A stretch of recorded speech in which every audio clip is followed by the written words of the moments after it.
Imagine coming home to your quiet suburban haven, only to find a gleaming metal fence slicing through your backyard like a bad neighbor's middle finger. That's what hit Jack Harlan, a retired accountant who'd spent decades dodging office drama, now facing a real-life HOA nightmare. But Jack didn't yell or panic. He just stared, his mind already filing away every absurd detail for the counterstrike he knew was coming. Jack's slice of American suburbia in sunny Florida was supposed to be his reward, a modest ranch house with a garden where he grew tomatoes that won local fairs, and where his granddaughter Mia played with their scruffy mutt, Scout. He'd bought the place in the 80s, back when mortgages were honest and neighbors minded their own lawns. But then came Willow Grove HOA, led by the infamous Karen Beaumont, a rotund busybody with a perm that screamed, "I manage everything," who patrolled the streets like a self-appointed sheriff, enforcing rules on everything from mailbox colors to how high your grass could grow. For the community's harmony, she'd coo at meetings, her voice dripping fake sweetness while her eyes scanned for infractions like a hawk spotting mice. The trouble started innocently enough, or so Karen claimed. Jack pulled into his driveway one afternoon to spot that fence, topped with a sign screaming, "Willow Grove exclusive, no trespassing." His pulse stayed steady. Years of crunching numbers had taught him patience.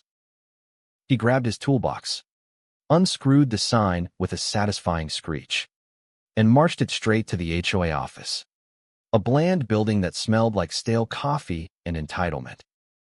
Karen waddled out, her husband trailing like a mute shadow. "Mr.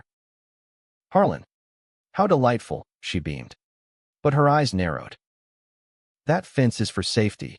Your unkempt border was a hazard." Jack placed the sign on her desk with a thud. "Safety? Or just your way of redrawing maps to grab my corner lot for that fancy clubhouse expansion?" Karen's smile tightened. "Community vote, dear. Progress requires sacrifice." Jack leaned in, voice low.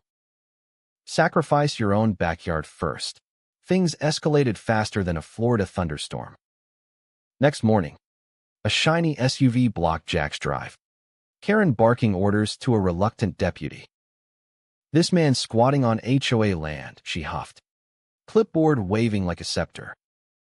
The deputy scratched his head. "Ma'am, his deed predates your whole subdivision." Jack sipped his coffee from the porch, Mia peeking from behind. "Tell her about the harmony rule while you're at it," he called mildly. Karen's face flushed beet red. "We'll see about fines soon." Whispers spread. Jack was unstable, a hoarder with questionable tomatoes. Then the water cut, wires snipped clean. "Vandalism," Jack muttered, hauling buckets from the hose. An anonymous note arrived. "Old folks' homes are nice before accidents happen." Jack pocketed it, his calm cracking into cold resolve. But when Scout started convulsing after gnawing a suspiciously placed treat, foaming green, Jack's world tilted. The vet confirmed, rat poison, deliberate. Karen's trad order had gone feral. Jack didn't rage, he plotted. An insider email from a jittery HOA techie spilled the beans, altered maps, bribes for annexations, all to fund Karen's dream McMansion project. "She's terrified of losing her queen bee status," the note read. Jack teamed with his old poker buddy, a sharp lawyer named Ted. They gathered ammo, forged school notices questioning Mia's residency. "Residency? She's lived here since diapers," the principal snorted on record. Neighbors' testimonies about Karen's petty tyrannies. Jack even caught her spy. "Sweet Mrs. Ellis. On tape. He's planting again. Violation. Over pie she'd baked him." Court day dawned humid. Karen strutted in, lawyers in tow, preaching civic duty with a straight face. "Mr. Harlan resists unity," her attorney droned. Ted fired back, exhibits of fraud, the poison report making jurors gasp. The insider testified. "Quaking," she said. "Bury the geezer in fees till he croaks."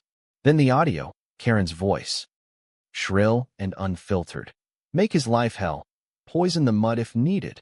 The courtroom froze. Karen's smug mask shattered into sweaty panic. Her chin's quivering. Jack stood last. This isn't about grass. It's my home. Not your piggy bank. The judge slammed the gavel. HOA dissolved. Karen fined $200,000. License yanked. Criminal probe launched. She slunk out. Deflated like a popped balloon. Back home. Jack rebuilt his fence with wood. Mia hammering nails. Scout barking approval. Neighbors waved freely now. Karen's ran a punchline. Peace returned. Earned through quiet fury. But tell me, in a world of overzealous rules, was Jack the real hero? Or just another rebel HOA tyrants create?